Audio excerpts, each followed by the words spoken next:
Morning routines seemed to be all the rage before coronavirus stopped us all cold in our tracks and forced us to stay home and come up with new routines to make it through each day. As a full-time working mom with 2 kiddos, 2 dogs, triathlon training, and a commute, I rely on my morning routine to start me off on the right foot each morning.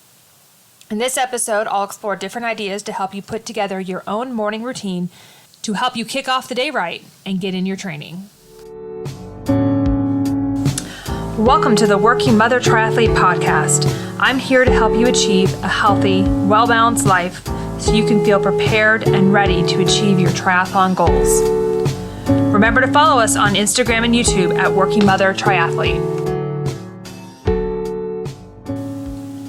Everyone has an opinion on what a good morning routine looks like. If you go to YouTube, you'll see multiple videos where people are showing you the millionaire or billionaire morning routine. Or maybe it's the morning routine for a college student. There are surprisingly few videos out there for working mom morning routines. And that's probably because when you are a working mom, there is no one size fits all. Each routine is unique to your specific circumstances. What works for me might not work for you. Before having kids, I didn't really think much about having a morning routine. I kind of had one that I followed, but I didn't feel thrown off balance if I didn't do certain things. Once I became a mom, my morning routine became essential. In my case, my husband usually did the daycare drop-off when our kiddos were little, but I had to make sure everything was ready for him as he was going to have his hands full with the girls and wouldn't have time to check to see if there were the right number of bottles in the bag or if I remembered to pack that extra outfit just in case of the midday change was needed. Again, I didn't think of it as a routine as I felt I was just doing what I needed for us to get through each day. As my girls have gotten older and can help out with certain parts, that's when it started to feel like a routine to me. They'd get themselves dressed, hopefully correctly. They could carry the bag to the car, etc. But for a long time, my routine revolved around them and making sure everything was set for hubby when he left. I would still find myself scrambling to get my stuff together, to get out the door, or wasting time trying to decide what I felt like wearing that day, or double checking my bag to make sure that I hadn't left my computer or my notebook that I needed sitting on my desk. Once I started training for triathlons and made fitting fitness into my daily routine a key priority, that is when I finally took the time to put together my own morning routine. I know for me personally, I have several different morning routines. One for when I'm working in my office, one for when I'm working from home, and another for the weekends where, yes, I do sleep in, or at least try to, which is not always what the dogs want or let happen. So while I can share my routine with you, and for more information on that, you can go to my YouTube channel, the better thing I can do is give you different ideas of the things you could possibly incorporate into your morning routine to help your mornings run more smoothly. A lot of my morning routine is made easier by what I do the night before or in my Sunday reset or prep time. But those are topics for another time. But I make sure to use my evenings and Sunday afternoons efficiently to set myself up for successful mornings during the week. For example, the last thing I need to be worrying about in the morning is what I'm going to wear or remembering where the library book is that one of the girls has to return to school that day. I have all of that taken care of the night before, or in some case on Sundays. First off, I sleep better. Knowing that I've done all this in advance, I don't have to spend time worrying and thinking about as I'm going to bed, I need to remember to do this tomorrow, I need to remember to do that. And second, I minimize what I actually have to do in the morning before I walk out the door. If you're looking to implement a morning routine for you and your family, here are some things for you to consider. First and foremost, it has to be realistic. I am queen of setting goals that sound fantastic on paper, but in actuality are almost impossible to implement. So in this case, know what actually needs to be done versus what is a nice to have, as well as what can you actually do the night before. Don't try to change everything all at once. Start small. Add in 5 minutes of stretching. Wake up 10 minutes earlier. Have that glass of water that you've always wanted to have first thing in the morning sitting on your bedside. Starting small will help you establish the habit before you move on to other things.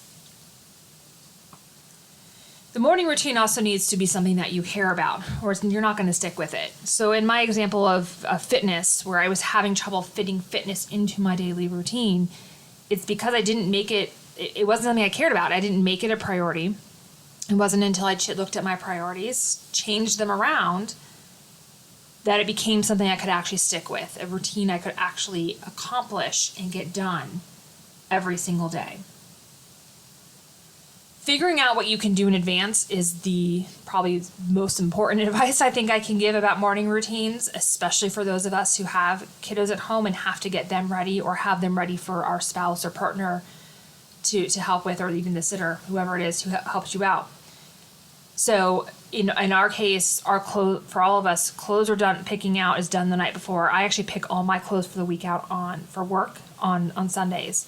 And they're sitting out ready to just grab and go. But my workout clothes that I wear first thing in the morning, those are sitting out in my bathroom actually, because that's where I get dressed in the morning.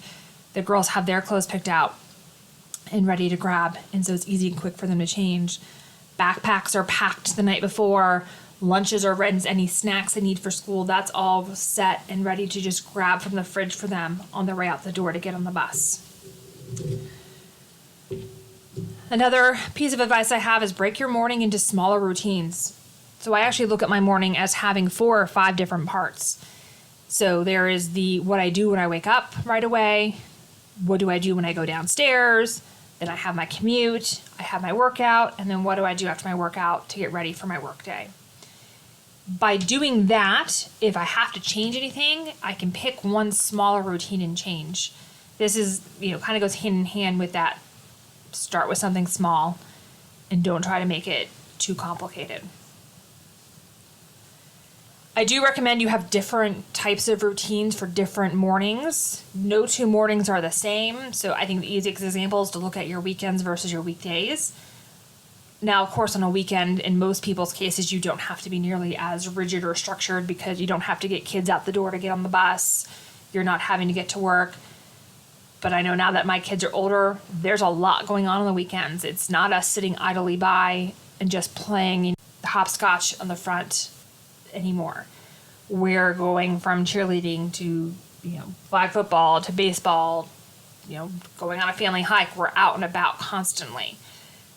And while, of course, every weekend is slightly different and no 2 are the same, knowing in the morning, here are the 4 things I want to get done. These are my 4 top priorities for the day. And in some cases, that involves going to the grocery store or just even putting together the grocery list for the week. The other big piece of advice I have is put off checking your phone. So many of us wake up, phone's right there, you grab it and you start scrolling. You can very quickly and easily get lost in that social media scroll. I try to stay off of my phone. There are a couple things I do on my phone that I track on my phone in the morning, in addition to the fact that it is my alarm. But I'm not scrolling on my phone first thing in the morning. I'm getting up and getting done the 4 or 5 things I have to get done. And it's only after generally my workouts are done, then I'm actually getting on my phone and looking and checking what's going on. Drink some water when you wake up. That's another great thing to add to your morning routine. I think a lot of people forget. I know there's the debate out there around how much water people actually need in a day. Putting that debate aside, when you are sleeping at night, you get dehydrated. So one of the best things you can do for your body when you wake up is start the day off by restarting that rehydration process. Especially if you're ever doing any challenge that requires you drink a certain amount of water or something, getting that 12 to 16 ounces in first thing when you wake up is a great habit. You can try just having it on your bedside table. If you don't mind drinking, room temperature water, if you need something colder, have that in the fridge ready to go. So you can just, when you go down to the kitchen, you can grab the water and start drinking it. If you have to sit and fill a glass, you're much less likely to remember to do it and squeeze it in.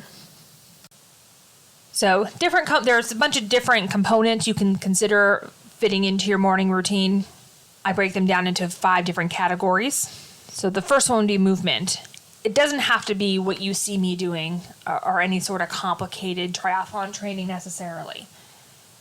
But this is a time where, especially as a working parent, I can get some time to myself. If I get up before the kids, which I almost always do, I can get in stretching. I can get in a strength training session at home, or in my case, during the week, I'm at work and I'm getting in usually at least an hour of exercise before I go sit at my desk.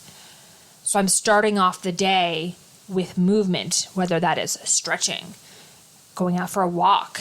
If you have a dog, it's another great excuse to get out the door and get moving first thing in the morning. Whatever works for you, try to fit some movement in and get your body moving first thing in the morning. It also will help jumpstart your metabolism as well. This could be a spiritual component to your morning routine. For me, this usually is meditation. It's something that I've been doing for years now, and it just helps kind of center and calm me before the day gets started. Again, it depends on what is going on for the day. For me, this will be anywhere from 5 minutes to 20 minutes. When I have more time, I like to spend a little bit more time on that. But it's a great way to kind of calm down and mentally prepare for your day. Other things you can try doing are, if you're spiritual, you can also pray. There's a lot of other things you can fit in that kind of spiritual category. Another component to consider adding to your morning routine are affirmations or gratitudes. This can take so many different forms. There are people who like to keep bullet journals. There are people who write morning minutes. There are people who have an app or something else that can help them track what their affirmations are, what you're grateful for. Gratuity journals is another one. For me personally, given my limited time, because I do have a little bit longer commute into my office in the morning, I actually do this verbally as I drive in. So I love the speech to text feature on my phone. So instead of listening to the radio or something else, first thing I do is I turn on that app as I'm pulling out of the driveway, and I spend my first 15 minutes saying what I'm grateful for, talking through my affirmations before I then turn it on something else on the radio. Fourth component you can consider adding to your morning routine would be something personal development wise. This can take so many different forms as well. This could be listening to a podcast, something that inspires you, that helps you with whatever aspect of your life that you might be struggling with, someone you find inspiring, help fire you up to actually get ready for the day. Read a nonfiction book. So I'm a big believer in reading books that will help you with your career or your mindset. You could also just listen to a book on tape. You don't even have to you don't have to actually pick up a physical book. I personally like physical books. I have a problem. There are way too many books in my house. But both my husband and I like to actually hold the book, read through the book. It's something we can mark up if we want to and keep notes for ourselves on later. It's a little bit harder to do that when you're on Audible or some other audiobook platform. But for someone who commutes, that's something that is a great way to use your commuting time, which really is part of your morning routine.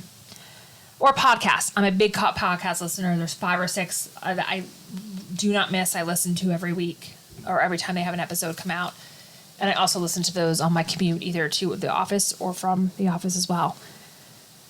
The last component to consider putting in your morning routine is family time.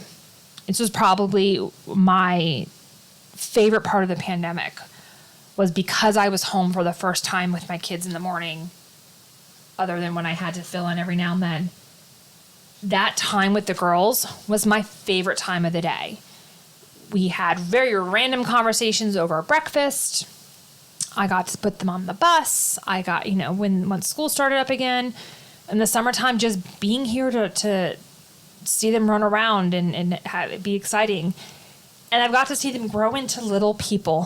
Has probably been the best thing here, is my girls at this point are 9 and almost 12. So, the older one loves cooking. So watching her figure out how she can kind of put together her own morning routine so that she can get some cooking in, and how she can help out with her sister. They interplay with and entertain the dogs. They're great little helpers.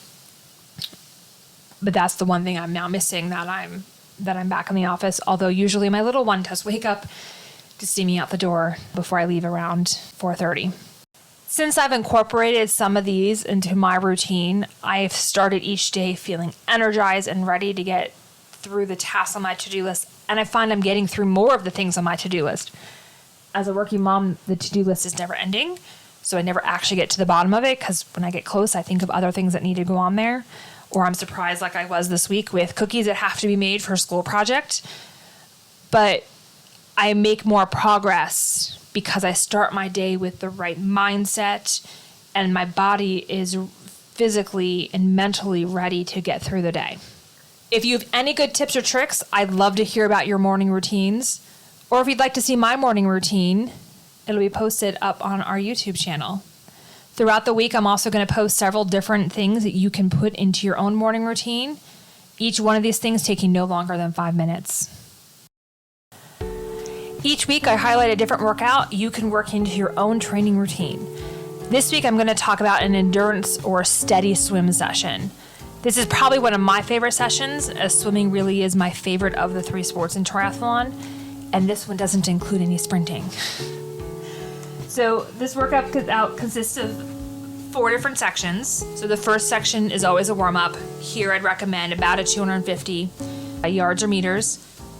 Nice and slow, don't push it. You can even, if you have fins, you can wear fins for this as well.